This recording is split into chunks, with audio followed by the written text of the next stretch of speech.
Вот это сейчас странно очень. Из-за того, что сделали с женщинами? Это странно, блядь. Их стражниц. Обычно новые поступления сметают за день, а эти не купили даже спустя 2 недели. Причина, конечно же, не в женщинах. В Вархаммере их, если что, полно. А именно в том, что женщины технически не могут быть стражами. Стражников делают только из отобранных мальчиков с помощью сложной биоинженерии. К слову, акции компании уже упали на $60 миллионов. Серьезно, из-за этого? Среди фанатов фигурок Слушайте, я бы это по приколу бы купил, потому что если самый скандальный набор, который все поотменяли и так далее и тому подобное, если его сохранить и лет через 10-20 выставить, его раскупят и задорого, потому что это самый скандальный набор был.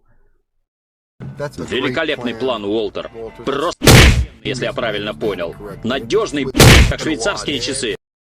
Ох, я надеюсь, что он пошутил. Саня, положи биту.